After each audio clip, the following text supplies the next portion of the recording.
제9장.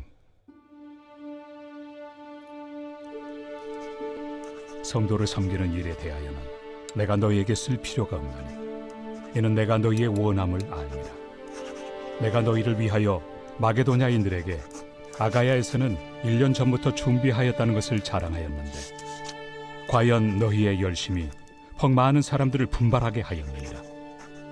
그런데 이 형제들을 보낸 것은 이래 너희를 위한 우리의 자랑이 헛되지 않고 내가 말한 것 같이 준비하게 하려 함이라.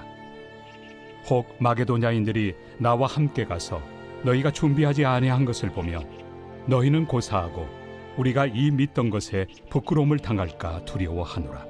그러므로 내가 이 형제들로 먼저 너희에게 가서 너희가 전에 약속한 연보를 미리 준비하게 하도록 권면하는 것이 필요한 줄 생각하였노니 이렇게 준비하여야 참 연보답고 억지가 아니니라. 이것이 곧 적게 심는 자는 적게 거두고 많이 심는 자는 많이 거둔다 하는 말이로다. 각각 그 마음에 정한 대로 할 것이요 인색함으로나 억지로 하지 말지니 하나님은 즐겨내 하는 자를 사랑하시느니라. 하나님이 능히 모든 은혜를 너희에게 넘치게 하시나니 이는 너희로 모든 일에 항상 모든 것이 넉넉하여 모든 착한 일을 넘치게 하게 하려 하심이라. 기록된 바 그가 흩어 가난한 자들에게 주었으니 그의 의의가 영원토록 있느니라 함과 같으니라. 심는 자에게 씨와 먹을 양식을 주시는 이가 너희 심을 것을 주사 풍성하게 하시고 너희 의의 열매를 더하게 하시리니 너희가 모든 일에 넉넉하여 너그럽게 연보를 함은 그들이 우리로 말미암아 하나님께 감사하게 하는 것이라. 이 봉사의 직무가 성도들의 부족한 것을 보충할 뿐 아니라 사람들이 하나님께 드리는 많은 감사로 말미암아 넘쳤느니라. 이 직무로 증거를 삼아 너희가 그리스도의 복음을 진실히 믿고 복종하는 것과 그들과 모든 사람을 섬기는 너희의 후한 연보로 말미암아 하나님께 영광을 돌리고 또 그들이 너희를 위하여 간구하며 하나님이 너희에게 주신 지극한 은혜로 말미암아 너희를 사모하느니라. 말할 수 없는 그의 은사로 말미암아 하나님께 감사하노라.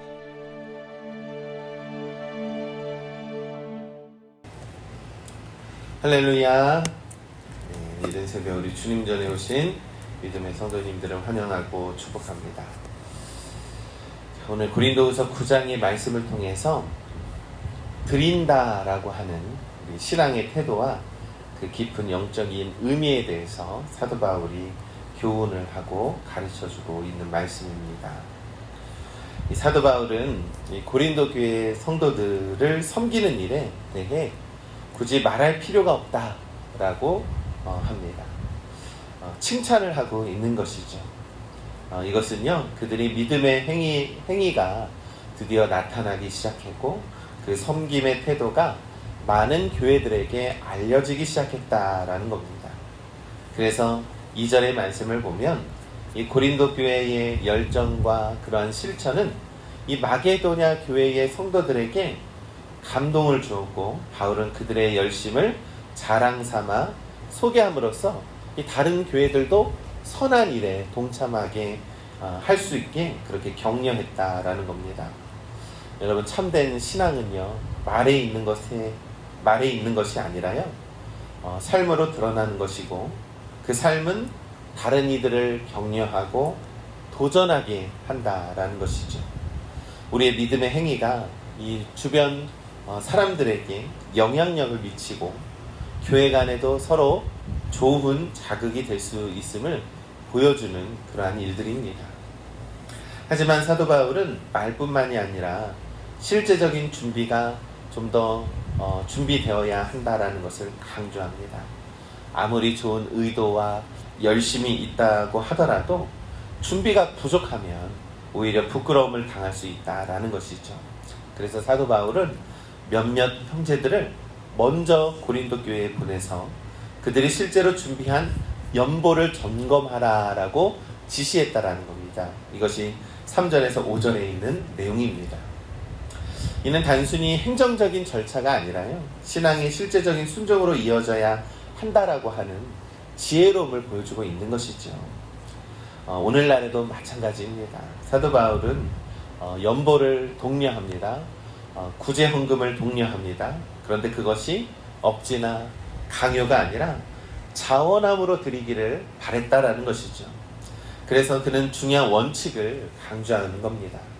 하나님께 드리는 것을 우리 마지못해 드리는 것이 아니라 기쁨으로 자원하여 드리는 행위여야 한다라고 사도 바울이 가르쳐주고 있는 것이죠. 여러분, 억지로 하는 섬김은 하나님께서 기뻐하지 않으십니다. 반면 우리가 우러나오는 마음에서 기쁨으로 드리는 것을 하나님께서 귀하게 여기신다라는 것을 우리가 믿는 겁니다. 그래서 여러분, 오늘날 우리도 같은 도전을 받는 겁니다. 우리가 가진 시간이나 재능이나 물질이나 누군가와 나누고자 할 때요, 그것이 진심에서 우러나는 것인지를 꼭 돌이켜 보아야 합니다.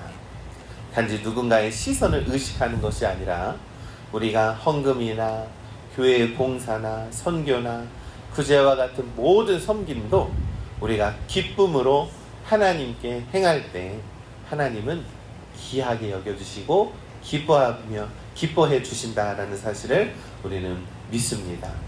그래서 사도 바울은 이 부분을 통해서 말씀과 행동이 일치하는 삶, 그리고 기쁨으로 드리는 믿음의 실천이 신앙생활로 드러나야 함을 우리들에게 가르쳐주고 있는 겁니다. 우리 믿음의 성도 여러분, 우리가 기쁨으로 봉사하시고 기쁨으로 영광 돌리는 우리 모두가 되시기를 간절히 소망합니다. 그러면서 사도 바울은 6절에서 중요한 영적 원리를 선포합니다. 적게 심은 자는 적게 거두고 많이 심는 자는 많이 거둔다 라고 하는 말씀이죠. 이것은 단순히 경제적인 논리가 아닙니다. 이 하나님 나라의 이 영적인 농사에 대한 그러한 원리이죠. 여러분, 우리가 하나님 나라를 위해 심는 것은요, 시간이든 물질이든 재능이든 그 심은 것은 헛되지 않다라는 뜻입니다. 하나님께서는 반드시 은혜로 갚아주신다라는 그런 말씀입니다. 여러분, 하나님께서 하나님께 드리는 헌신은 결코 손해가 아니라는 것을 우리 믿습니다. 하늘의 창고에 쌓이는 우리 농사법이라는 것을 우리가 꼭 기억하시길 간절히 소망합니다. 이 사도 바울은 그러면서 7절에 이렇게 강조하죠. 각각 그 마음에 정한 대로 할 것이요 인색함이나 억지로 하지 말지니라. 이 사도 바울은 마음의 중심을 강조합니다. 우리가 얼마를 드렸는가, 이게 중요한 것이 아니라요, 어떤 마음으로 드렸는가, 이것이 더 중요하다라는 것이죠. 하나님은요, 기쁨으로 드리는 자, 즐거운 마음으로 자원하는 자를 기뻐하여 주시는 줄 믿습니다. 여러분, 우리가 마지못해 드리는 헌신은요, 우리가 축복으로 이어질 수 없습니다. 신앙은 억지가 아니기 때문입니다. 헌신은 부담이 아니라 우리에게 주시는 하나님의 특권이라는 사실을 우리가 꼭 기억해야 합니다.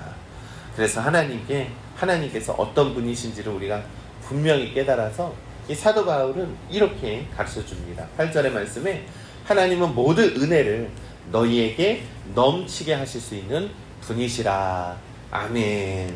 그렇습니다. 여러분, 우리의 드림은요, 어떠한 주님의 은혜의 복을 여는 열쇠인 줄 믿습니다. 우리의 드림은요, 주님의 은혜에 더욱더 다가가는 소통인 줄 믿습니다. 그래서 하나님께서 은혜를 넘치게 우리에게 주신다라고 하는 그 은혜를 우리가 잊지 않고 믿음으로 더욱더 봉사하고 섬기는 성도들 되시기를 간절히 소망합니다.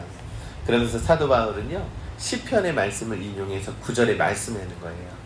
그가 흩어 가난한 자들에게 주었으니 그의 의가 영원히 서리라 라고 하는 말씀입니다. 여러분, 나눔과 구제헌금은요, 단순한 선행이 아닙니다. 영원히 기억되는 의로운 행위라고 성경은 말씀합니다.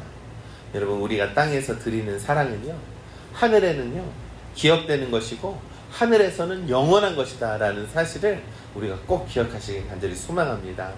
헛된 섬김은 없습니다. 은혜로 드리는 모든 것은 하늘에 다 상달되어지는 줄 우리가 믿습니다. 그래서 10절은 이렇게 말씀을 합니다. 하나님께서 씨를 주시는 분이십니다 라는 말씀입니다. 여러분, 우리는 주는 자가 아니라요, 하나님께로부터 받은 것을 다시 흘려보내는 청지기임을 우리가 믿는 것입니다. 이 하나님은 우리에게 씨앗을 주시는 그런 분이십니다. 우리는 그 씨앗을 주면 되는 겁니다. 나누면 되는 겁니다. 그러면 그 씨앗이 어떻게 됩니까? 자라서 열매를 맺게 된다는 것이죠. 여러분, 세상의 논리는요, 나눌수록 줄어드는 것이지만요, 하나님 나라의 원리는요, 나누고 뿌릴수록 풍성해지고 더 많은 열매로 하나님의 은혜로 돌아오게 된다는 사실을 믿으시길 간절히 소망합니다. 이 드린다라는 것은요, 개인의 만족이 아닙니다. 이 교회 공동체에 선언하는 감사의 열매를 맺는 것임을 우리가 믿는 겁니다. 그러면서 11절에 너희가 모든 일에 넉넉하여 너그럽게 연보하면 그들이 하나님께 감사하게 된다라는 것이죠. 여러분, 연보와 나눔은요, 하나님께 감사와 영광을 돌리는 통로가 되는 줄을 믿습니다. 이 사도 바울은 또한 분명히 말씀합니다. 이 연보의 사역은 단순히 가난한 성도들의 필요를 채우는 것에 그치지 않는 것이고요, 하나님께 드려지는 영적인 제사인 줄을 믿습니다. 감사를 낳는 도구인 줄을 믿습니다. 그래서 이 구제는요, 그 이상의 의미를 갖게 되는 겁니다. 하나님께 올려지는 경건한 예배다라고 12절은 그렇게 가르쳐주고 있는 겁니다. 사랑하는 우리 믿음의 성도 여러분, 우리 하나님께 드리는, 우리 경건한 예배를 드리는 우리 믿음의 성도님들 되시기를 간절히 소망합니다. 나의 시간을 드리고 나의 재능을 드리고 나의 물질도 드리는 겁니다. 하나님께 기뻐하는 마음으로 감사하고 그 은혜에 감격하는 마음으로 드릴 때에 하나님께 올려지는 경건한 예배가 되는 줄을 믿습니다. 그리고 또한 하나님께서는요, 그것을 기뻐하시고 큰 은혜로 우리에게 덧입혀 주신 줄을 믿습니다. 사랑하는 우리 믿음의 성도 여러분, 우리는 왜 드리고 있습니까? 그리고 왜 섬기고 있습니까? 이것을 우리가 오늘 하루 묵상하는 믿음의 하루가 되시기를 간절히 소망합니다. 우리가 하나님께서 말로 다할 수 없는 은혜를 우리에게 주셨습니다. 주 예수 그리스도의 은혜를 우리에게 입혀주셨습니다. 그 은혜를 귀하게 여기고 우리가 잊지 않고 고맙고 감사함으로 살아간다면 우리가 하나님께 드리는 모든 것은 정말로 주님께 드리는 예배가 되는 줄을 믿습니다. 그러한 믿음으로 오늘 하루 믿음으로 그 은혜에 반응하면서 감사하며 살아가는 우리 믿음의 성도님들 되시기를 우리 주님의 이름으로 간절히 축원합니다.